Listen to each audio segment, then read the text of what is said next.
महत्वाकांक्षी बहू। आगे बढ़ने की चाह रखना कोई गलत बात नहीं है, लेकिन क्या हो जब महत्वाकांक्षा इतनी बढ़ जाए? बहू, ये नौकरी ही करती रहेगी या कुछ घर का काम भी करेगी?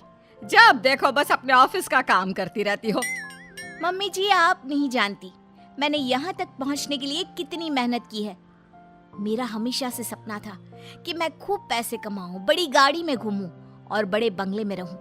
घर का काम तो नौकर करते हैं, जैसे आप।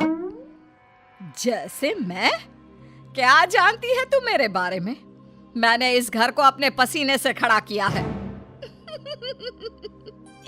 घर पसीने से नहीं, पैसे से खड़ा होता है मम्मी जी, जो मैं कमा रही हूँ। समझी? लंबी गाड़ी, महंगे फोन और कपड़े, ये सब चाहिए मुझे। लेकिन बहू, अगर तुम नौकरी नहीं भी करोगी ना तो भी तुम्हें ये सब चीज मिल जाएगी। मेरा बेटा सब कुछ तो दे रहा है, कोई कम पैसे तो वो भी नहीं कमाता। उसकी कमाई देखकर ही तो फंसाया था तूने, याद है ना? वरना उसके लिए संस्कारी रिश्तों की कमी नहीं थी। संस्कारी भी फेल है सरकारी वाली के पीछे। मम्मी जी, ये सब तो मैं भी जानती हूँ, लेकिन मैं ये सब अपने कमाए पैसों से चाहती हूँ, ना कि अपने पति के पैसे। और मैं भी ऑफिस जाना चाहती हूँ, काम करना चाहती हूँ। मैं भी चाहती हूँ कि लोग मेरे आगे पीछे मैम मैम करके घूमें और मैं उनको बॉस बनकर ऑर्डर दूं। You know, work like a man. Like a man? अरे लाइक अ मैन बनने के चक्कर में बहू वुमन भी ना रह जाओ। अरे क्यों बहू, मैं जानती हूँ तू बहुत महत्वाकांक्षी है, लेकिन तू अपने सपनों के लिए अपने परिवार को भूल जाएगी क्या? और अगर आगे बढ़ने की इतनी ही चाह थी तो शादी क्यों की? बस कीजिए मम्मी जी, बहुत थक गई हूँ मैं, मुझे आराम करना है। और मेरा खाना प्लीज मुझे मेरे कमरे में ही दे देना, मैं वहीं खाऊंगी। ये कहकर बहू चली जाती है अपने कमरे में।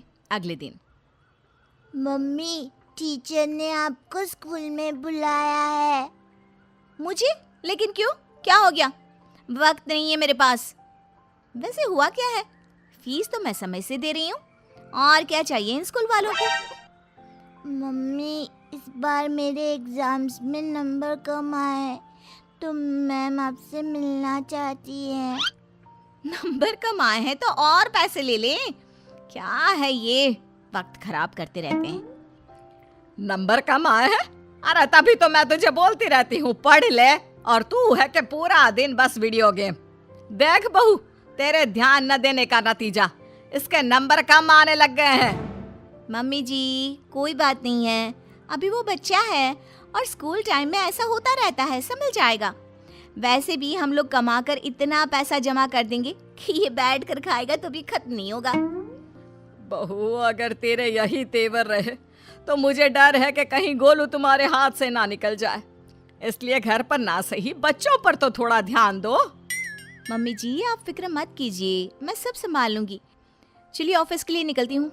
हाथ से बच्चा निकले ना निकले, आप मुझे ऑफिस से जरूर निकलवा देंगी। मैं निकलवा दूंगी? अरे तेरी हरकतें, इसे तो कहना ही बेकार है। लगता है अब विक्रम ही इससे बात करेगा। सास बेटे को फोन करके सारी बात बता देती है। हाँ माँ, तू सही बोल रही है। आखिर हम काम तो मुन्ने के लिए ही कर रहे हैं।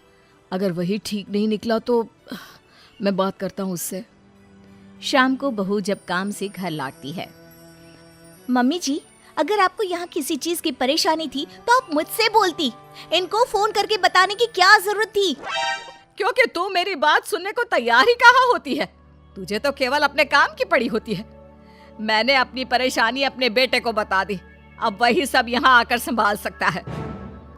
कुछ दिनों बाद बेटा विदेश से घर आता है। ये सब क्या हो रहा है? मैं नौकरी करने विदेश क्या चला गया? तुमने तो घर के कामों से छुट्टी ही ले ली। अगर मुझे पता होता तुम ऐसा कुछ करोगी तो मैं कभी विदेश ही नहीं जाता। लेकिन मुझे समझ में नहीं आ रहा तुम ऐसा क्यों कर रही हो? तुम घर पर ध्यान क्यों नहीं दे रही? घर के कामों पर क्या ध्यान देना, उनके लिए मम्मी जी है ना। मैं भी तुम्हारी तरह पैसे कमा रही हूँ और अपने सपने पूरे कर रही हूँ। मैं पैसे अपने सपने पूरे करने के लिए नहीं, हम सबके लिए कमाता हूँ, ताकि तुम सब बढ़िया से रहो, तुम्हें किसी चीज की दिक्कत ना हो। और वैसे भी हमें तुम्हारे जॉब करने से कोई प्रॉब्लम नहीं है। प्रॉब्लम ये है कि तुम अपने परिवार के प्रति जिम्मेदारियां पूरी नहीं कर रही हो। पूरी जिम्मेदारी उठाने का ठेका मैंने लिया है क्या? अरे कुछ तुम ही कर लो। ऐसा है तो ठीक है माँ, मैं घर के कामों के लिए नौकर रख रहा हूँ और गोलू की पढ़ाई वगैरह मैं सब खुद देख लूंगा। अगले दिन से घर का सारा काम नौकरानी संभाल लेती है और कभी कभी तो वो सास की देखभाल भी करती है। तूने एकदम सही लड़की को काम पर रखा है। कितना काम करती है और शिकायत का एक भी मौका नहीं देती। दिखने में भी कितनी सुंदर है। बेटा सच कहूँ तो बहुएं ऐसी ही होनी चाहिए। माँ वैसे भी ये नौकरानी नहीं है, दरअसल ये मेरे ऑफिस में ही थी, लेकिन जब मैंने इसे अपने घर की प्रॉब्लम बताई तो मेरी मदद करने के लिए राजी हो गई। दूसरों के लिए सोचती भी कितना है। हाँ माँ, मुझे नहीं पता था कि ये गीता इतना अच्छा घर का काम भी कर लेती है। वैसे माँ ये ऑफिस में भी सब कुछ संभाल लेती है, वो भी अच्छे से। बहुत महत्वाकांक्षी नहीं है, लेकिन सबको लेकर आगे कैसे बढ़ना है ये इसे अच्छी तरह पता है।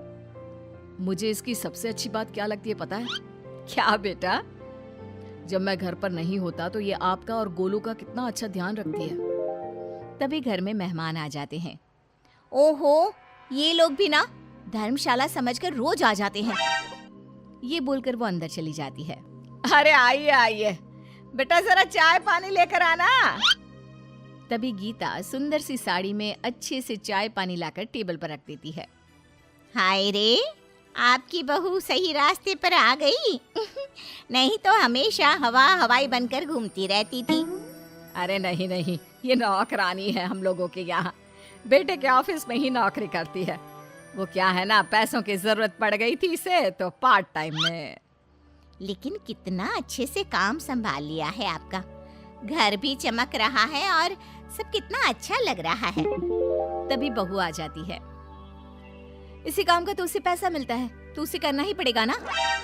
कितनी अच्छी लड़की है। काश मैं इसकी शादी तुझसे करवा पाती। मुझे एक अच्छी बहू मिल जाती और तुझे एक अच्छी बीवी।